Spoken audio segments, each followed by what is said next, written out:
अस्सलाम स्टूडेंट्स, हमारा next topic है आरएच ब्लड ग्रुप सिस्टम। इस सिस्टम में हम देखेंगे कि आपका ब्लड ग्रुप सिस्टम जो है वो जिसमें हमने अभी देखा कि ए बी या ओ जो ब्लड टाइप्स होती हैं, अब उनके ऊपर पॉजिटिव या नेगेटिव साइन भी होता है। तो वो ए पॉजिटिव ए नेगेटिव जो साइन है उस साइन की रीज़न क्या है, तो उसके बारे में हम देखेंगे यहाँ पर आरएच फैक्टर में। ABO blood group blood type is further differentiated by a positive or negative sign. This positive or negative sign refers to the presence or absence of another blood group system antigen called RH factor. ठीक है, तो एक अलग से antigen है जिसको हम RH factor कहते हैं। अगर किसी पर्सन के अंदर ये एंटीजन प्रेजेंट होगी तो उसका ब्लड ग्रुप सिस्टम पॉजिटिव होगा।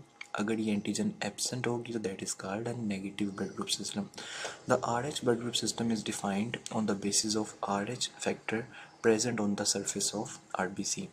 जेनेटिक बेसिस क्या है, ये सबसे पहले जो है वो RH, इसको हमने क्यों नाम दिया है क्योंकि ये रीसस मंकी के अंदर डिस्कवर हुई थी। ठीक है, because it's antigen was first discovered in it by Landsteiner in 1930s।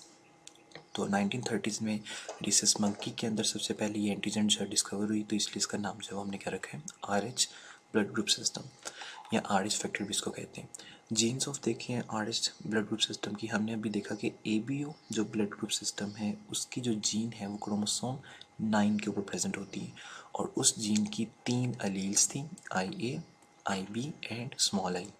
यहाँ पर हम देखते हैं जो RH ब्लड ग्रुप सिस्टम है is encoded by 3 genes. 3 genes होती हैं यहाँ पर C, D and E which occupy 2 tightly linked loci.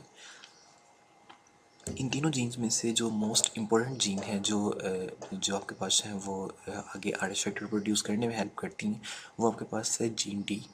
तो अलील of gene D occupy 1 locus called the locus D। तो क्रोमोसोम के ऊपर वो जगह जहाँ पर जीन D होती है उसको हम लोकस D कहते हैं। D locus is of prime importance while the gene C and E alternatively occupy the other locus। तो ये C और E जो है ये दूसरे लोकस पर होती हैं और एक लोकस जो D है उसके ऊपर कौन सी जीन होती है, gene D। D locus is of prime importance। Gene D has 2 alleles capital D and small d। तो इस जीन की 2 alleles हैं आगे से। Capital D is completely dominant over the small d। ठीक है, तो ये रिलेशनशिप भी है, तो capital D definitely small d के ऊपर क्या होगा, कम्प्लीटली डोमिनेंट होगा। Person having genotype capital D और capital D small d have RH factor on their RBC and are RH positive. तो अगर किसी पर्सन के अंदर जो है वो ये जीनोटाइप हो कैपिटल D या कैपिटल D स्मॉल d, तो उसके अंदर जो है वो RH फैक्टर प्रेजेंट होगा। तो RH फैक्टर प्रेजेंट होगा तो वो पर्सन कैसा होगा, RH पॉजिटिव, उसका ब्लड ग्रुप पॉजिटिव होगा। Person with genotype small d do not have RH factor and are RH negative. Unlike the naturally occurring anti-A and anti-B antibodies of the blood ABO system, RH antibody, RH जो anti-RH antibody है production required a stimulus by the human RH antigen itself। अब एक चीज़ यहाँ पर देखें, हमने पीछे देखा था कि अगर किसी पर्सन का ब्लड ग्रुप A है तो उसके अंदर एंटीबॉडी कौन सी होगी, एंटी बी एंटीबॉडी। इसी तरह अगर ब्लड ग्रुप जो है बी है तो एंटीबॉडी क्या होगी, एंटी ए एंटीबॉडी। यहाँ पर ऐसा नहीं होता, यहाँ पर जो RH नेगेटिव पर्सन है उसके अंदर कोई एंटीबॉडी प्रेजेंट नहीं होती। ठीक है, सिर्फ एक ही एंटीबॉडी होगी, एंटी RH एंटीबॉडी। ठीक है, जो RH एंटीजन को किल करेगी। तो RH नेगेटिव पर्सन के अंदर कोई एंटीबॉडी प्रेजेंट नहीं है, RH एंटीबॉडी। अगर आप गलती से RH positive blood RH negative को दे देते हो, ठीक है, अब देखें RH पॉजिटिव जो है इसके अंदर एंटीजन प्रेजेंट है, तो अगर ये एंटीजन गलती से RH नेगेटिव वाले पर्सन के पास आ जाती है तो RH नेगेटिव वाला पर्सन जो है इसका ब्लड जो है वो एंटीबॉडीज़ बनाना शुरू करेगा और वो एंटीबॉडीज़ इस RH पॉजिटिव वाले ब्लड को किल करना शुरू करेंगी। ठीक है, तो ये एक यहाँ बड़ी डिफरेंट चीज़ आती है कि RH पॉजिटिव जो ब्लड है इसके अंदर एंटीजन है। एंटीजन कौन सी है, RH एंटीजन, एंटीबॉडी कोई नहीं इसमें। इस तरह RH नेगेटिव वाले जो ब्लड है इसमें एंटीजन भी नहीं है और कोई एंटीबॉडी भी नहीं है। ठीक है, तो RH पॉजिटिव का जो ब्लड है क्योंकि इसमें एंटीजन मौजूद है तो ये एंटीजन अगर गलती से RH नेगेटिव वाले पर्सन के अंदर चली जाएगी तो उसका इम्यून सिस्टम जो है वो एंटीबॉडीज़ बनाना शुरू कर देगा और वो एंटीबॉडीज़ हैं वो RH पॉजिटिव वाले ब्लड को डिस्ट्रॉय कर देंगी। और अगर RH नेगेटिव वाला ब्लड हम RH पॉजिटिव वाले को दें तब क्या होगा, जिसको देखें आर एच नेगेटिव के अंदर क्योंकि कोई एंटीजन भी नहीं है, कोई एंटीबॉडी भी नहीं है, ठीक है, जो प्योर ब्लड है बिल्कुल, जिसको कभी जो है वो आर एच पॉजिटिव से ब्लड नहीं मिला, तो आर एच नेगेटिव वाला ब्लड जो प्योर है वो हम अगर आर एच पॉजिटिव को दे देंगे तो कोई प्रॉब्लम नहीं है, ठीक है, क्योंकि इसके अंदर कोई एंटीजन या कोई भी एंटीबॉडी प्रेजेंट नहीं होगी। तो आर एच नेगेटिव ब्लड हम पॉजिटिव को दे सकते हैं, पॉजिटिव ब्लड हम नेगेटिव को नहीं दे सकते। Unlike the naturally occurring anti A and antibody B of ABO system, अब ये वही बात है, anti R H antibody production, इस एंटीबॉडी की प्रोडक्शन के लिए require stimulus by the R H antigen itself. तो अगर ये एंटीजन जो है वो इसमें आती है तो एंटीजन की वजह से ही एंटीबॉडी प्रोड्यूस होगी यहाँ पर। An Rh negative person does not produce Rh antibodies unless he is exposed to Rh antigen। तो ये Rh negative person कोई एंटीबॉडी प्रोड्यूस नहीं करता unless he is exposed to a Rh antigen from Rh positive person। Blood transfusion देखें, an Rh positive donor is totally incompatible for Rh negative recipient. तो हम positive का blood negative को नहीं दे सकते। If an Rh negative person receive Rh antigen through the wrong Rh positive blood transfusion, वही बात है कि अगर नेगेटिव के पास पॉजिटिव का ब्लड आ जाए, he will begin to produce anti Rh antibodies against the Rh antigen. तो ये जो है वो एंटीबॉडीज प्रोड्यूस करेगा इसके खिलाफ, ठीक है। Rh negative blood clear of any anti R H antibodies, अगर ऐसा ब्लड है कि जिसके अंदर कोई एंटीजन नहीं है, कोई एंटीबॉडी मौजूद नहीं है, from the donor who has never been exposed to R H antigen can be transfused to R H positive recipient. तो कभी आर एच नेगेटिव ब्लड है जिसके अंदर कोई एंटीबॉडी कभी नहीं बनी, कोई एंटीजन कभी नहीं आया, ये वाला पॉजिटिव वाला, तो ये ब्लड नेगेटिव वाला हम पॉजिटिव को दे सकते हैं। एक डिज़ीज़ है इसी से रिलेटेड, पॉजिटिव और नेगेटिव से रिलेटेड, कि अगर एक maternal fetal R H incompatibility, ये प्रॉब्लम है, ये रिज़ल्ट होती है अगर तो मदर जो है वो आर एच नेगेटिव है और married to a man of R H positive.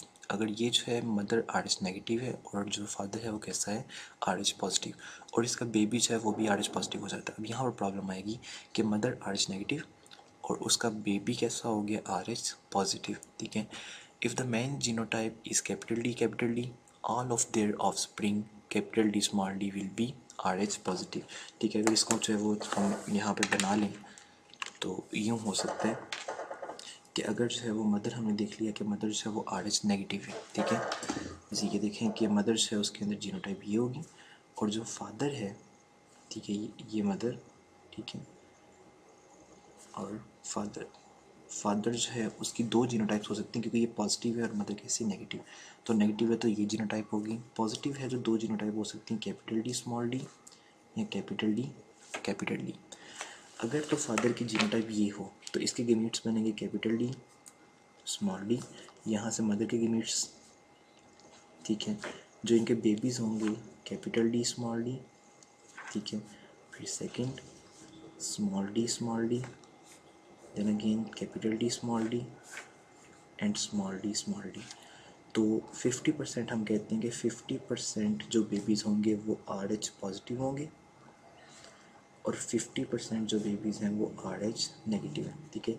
ये दोनों पॉजिटिव होंगे और ये दोनों क्या है, नेगेटिव। तो अगर फादर जो है वो हेट्रोजाइगस है तो बेबी पॉजिटिव भी हो सकता है और नेगेटिव भी हो सकते हैं, और अगर फादर जो है वो होमोजाइगस है और इसका क्रॉस करवाया जाता है नेगेटिव फीमेल के साथ, तो अब यहाँ से गेमीट्स यही बनेगा सिर्फ, ठीक है। अब देखिए कि इनके जितने भी बेबीज़ होंगे वो सारे यूँ होंगे, capital D small D capital D small D, तो ये यूँ, ठीक है। तो अगर फादर जो है वो आपके पास होमोजाइगस है तो तमाम बेबीज़ कैसे होंगे, आर एच पॉजिटिव। तो यही कंडीशन यहाँ पर प्रॉब्लम है कि अगर डिस्कस्ड है यहाँ पे ये कंडीशन कि अगर आर एच नेगेटिव मदर की आर एच पॉजिटिव मैन से जो है शादी हो जाती है और बेबी जो है वो आर एच पॉजिटिव आ जाता है, ठीक है। If the man genotype is capital D all of their offspring will be are H positive, जितने भी बेबीज़ होंगे वो सारे कैसे होंगे, आर एच पॉजिटिव होंगे, ठीक है। यही चीज़ हमने यहाँ पर देखी, ठीक है, तमाम आर एच पॉजिटिव है। If the main genotype is capital D small d, half of their offspring with capital D small d genotype will be RH positive। तो अगर जो फादर है वो यूं है हेट्रोजाइगस तो हाफ उनके जो ऑफस्प्रिंग हैं वो RH पॉजिटिव होंगे और हाफ कैसे होंगे, RH नेगेटिव। जी, if the RBC of RH positive fetus cross the placental barrier and enter into RH negative mother's blood stream. अब प्रॉब्लम क्या आ रही है कि बेबी के RH पॉजिटिव, सो प्रॉब्लम क्या है यहाँ पर कि RH पॉजिटिव एंटीजन जो है वो प्लेसेंटा को क्रॉस करके बेबी से कहाँ पर चलेगी, मदर के अंदर। अब मदर के अंदर जैसे ही एंटीजन पहुँचेगी तो मदर का जो ब्लड ग्रुप है उसके अंदर एंटी RH एंटीबॉडीज़ बनना शुरू हो जाएंगी, ठीक है। तो क्योंकि मदर RH नेगेटिव है, इसको स्टिमुलस मिलेगा एंटीजन से, तो इसके अंदर एंटीबॉडीज़ प्रोड्यूस होना शुरू हो जाएंगी। ये एंटी RH एंटीबॉडीज़ प्लेसेंटा को क्रॉस करके जब बेबी के अंदर जाएंगी तो बेबी के ब्लड सेल्स की डेथ स्टार्ट करना शुरू कर देंगी, उनको किल करना स्टार्ट कर देंगी। तो बेबी में रेड ब्लड सेल की कमी हो जाएगी और बेबी कैसा हो जाएगा, एनीमिक हो जाएगा, ठीक है। इसको देखें, if RBC of RH positive fetus cross the placental barrier and enter into RH negative mother's bloodstream, the mother's immune system react to the fetal RH antigen stimulus by producing a large number of anti-RH antibodies, ठीक है। तो baby से RH antigen आई तो mother की body में anti-RH antibodies बनना शुरू हो गई।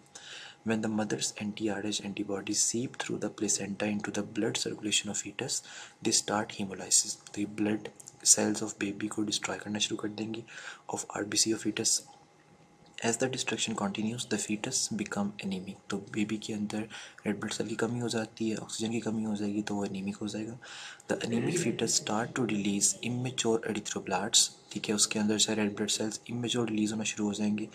That is why this hemolytic disease is of the newborn is called erythroblastosis fetalis.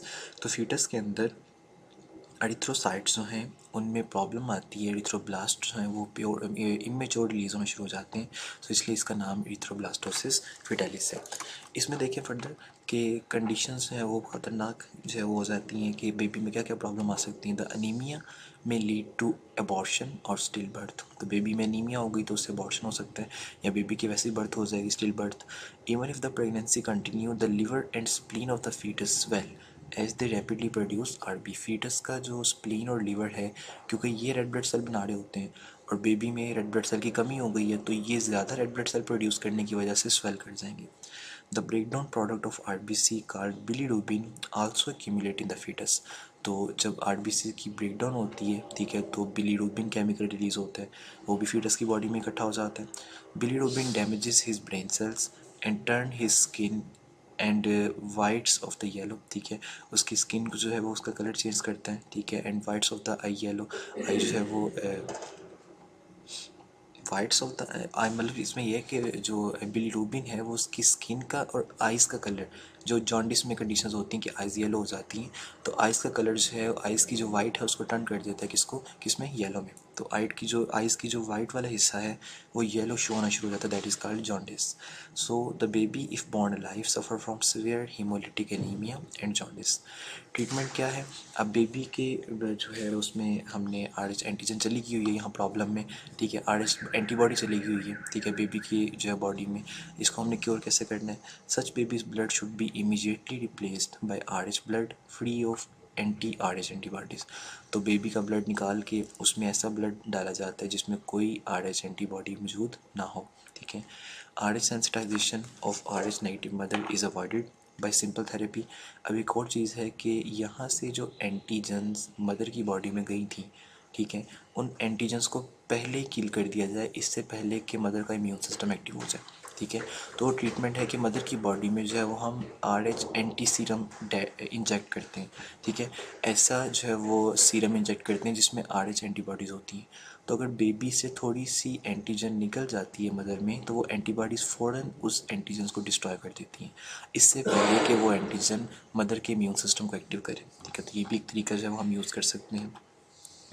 The injected anti serum disappears before the next pregnancy, तो ये एंटी सीरम जो है थोड़ी देर तक रहता है, उसके बाद जो है वो ख़त्म हो जाता है।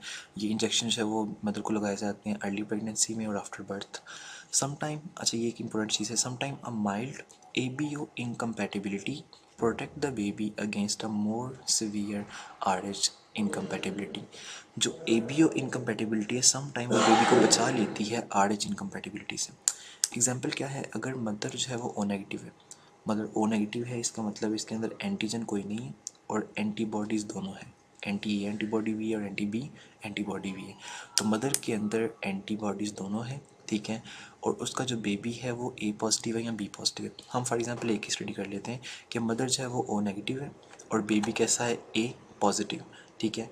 अगर तो बेबी से ए पॉजिटिव का ब्लड थोड़ा सा मदर में जाता है, तो आपको पता है कि मदर ओ नेगेटिव है, मदर की बॉडी में एंटी ए एंटीबॉडीज़ पड़ी हुई है, तो वो एंटी ए एंटीबॉडी जो है वो ए पॉजिटिव एंटीजन को किल कर देंगी, रेड ब्लड सेल को किल कर देंगी, ठीक है।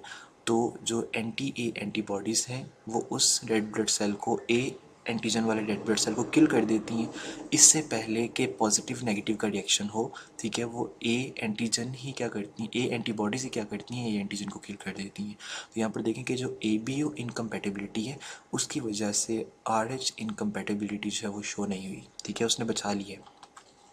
तो यही है, if O negative mother conceives A positive और B positive baby, any fetal A और B type RBCs, अगर मदर कोई भी बेबी का जो है वो ए या बी वाला जो रेड ब्लड सेल है वो मदर के ब्लड में एंटर होता है और quickly destroyed by her anti A और एंटी बी एंटीबॉडीज़, तो उसकी बॉडी में जो anti A anti B body antibodies हैं, ठीक है, वो उस ब्लड ग्रुप को किल कर देंगी, ठीक है। मदर के अंदर एंटी ए एंटीबॉडी है, तो अगर ए ब्लड ग्रुप मदर की बॉडी में जाएगा बेबी से तो ए एंटीबॉडी उसको किल कर देगी before she can form anti R H antibodies. तो एंटी आर एच एंटीबॉडीज़ बनने से पहले पहले ही जो वो ब्लड ग्रुप गया होता है, ब्लड गया होता है मदर की बॉडी में, उसको किल कर दिया जाता है। तो ये एक जो है वो प्रोटेक्टिव मैकेनिज़्म है कि A B O incompatibility protect कर लेती है बेबी को from severe R H incompatibility.